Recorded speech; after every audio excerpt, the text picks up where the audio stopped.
হাড়োয়ায় তৃণমূল নেতা মশিউর গাজীর মৃত্যুকে ঘিরে বাড়ছে রহস্য। এই ঘটনায় ভাঙড়ের যোগসূত্র রয়েছে কিনা তা নিয়ে উঠছে একাধিক প্রশ্ন। মৃতের দাদা মোতালেব কাজী প্রথমে অভিযোগ করেন এই খুনের পেছনে দলীয় কর্মীদের হাত থাকতে পারে, তবে পরে তিনি আবার জানান বিষয়টি পুলিশ তদন্ত করে দেখুক। তার এই বয়ান বদল ঘিরে তৈরি হয়েছে নতুন জল্পনা। পরিবারের দাবি এটি কোনো গোষ্ঠীদ্বন্দ্বের ফল নয়, তাদের মতে কোনো দুষ্কৃতী চক্র করে এই ঘটনার সঙ্গে জড়িত। অভিযোগ, ভাঙড় এলাকায় মশিউর গাজীর উপর বোমা হামলা করা হয়, এতে গুরুতর জখম হয়ে তার মৃত্যু হয়। এরপর দুষ্কৃতীরা দেহটি হাড়োয়ার ঝুঝুরগাছা গ্রামে ফেলে দিয়ে পালিয়ে যায় বলে অভিযোগ। ঘটনা তদন্ত শুরু করেছে হাড়োয়া থানার পুলিশ ও ভাঙড় থানার পুলিশ। পুরো ঘটনায় কারা জড়িত এবং এর পেছনে প্রকৃত কারণ কি তা খতিয়ে দেখছে তদন্তকারী দল। Bureau report, Radin news network. এই যে আপনার ভাই মশিউর গাজী ভাঙড়ের চালতাবিরিয়া, ভাঙড়ের চালতাবিরিয়া ওখানে একটা বোম বাস্ট হয়েছিল, সেখানে গিয়েছিল বোম বাঁধতে, এমনটাই কিন্তু ভাঙড়ের থেকে খবর আসছে। কি বলবেন? না স্যার, না না না হ্যাঁ? না। ওর যে ঝলসানো পোড়া বডি পাওয়া গেছে, হ্যাঁ, হাত পুরো উড়ে গেছে। হাত উড়ে গেছে, হ্যাঁ। সেটা অর্থাৎ তদন্তকারীরা মনে করছে হ্যাঁ। যে অন্য জেলায় গিয়ে বোম মারতে গিয়ে হ্যাঁ। এই ঘটনা ঘটিয়েছে।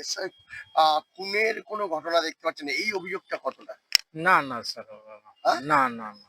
তাহলে কি এই খুনটা পুড়ে গেল কেন? পোড়ার কারণ কি? আপনার ভাই পুড়ে গেল, হাত উড়ে গেছে, মুখ পুরো ঝলসে গেছে, এর কারণটা কি? পুরো ডেড বডি, মানে পুরো বডিটা আগুনে পোড়া।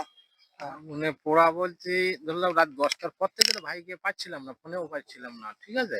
এইবার তারপরে যে ওখানে যে ডেড বডিটা পাওয়া গেছে, পোড়াটা এটা তো গোষ্ঠীদ্বন্দ্বের ভেতর যারা ছিল তারাও তো এটা করতে পারে, ঠিক আছে, করে এটা তো ফেলতে পারে। এইটা অনুভব করছি আমি। শরীরে একাধিক অংশ পুড়ে গেছে, বিকৃত হয়ে গেছে, ছাল উঠে গেছে, আগুনে ঝলসে গেছে, ফরেন্সিকরা বলছে।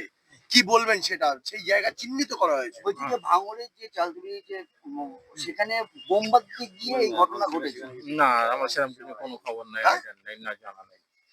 তাহলে আপনি কি এই খুনটা কি মনে করছেন? হুম। পুলিশ তো আপনাকে এটা তদন্ত খুন করেছে। না, এটা খুন না বোমার দিকে মৃত্যু মনে সে করছেন? যে- হ্যাঁ, এটা খুন না বোমার দিকে মৃত্যু মনে করছেন? পুলিশ তো আপনাকেও তদন্ত করবে, সেটা বলুন আপনি। হ্যাঁ। কি সত্যি যেটা ঘটনা যেটা বলুন। এটা খুন না বোমার দিকে মৃত্যু?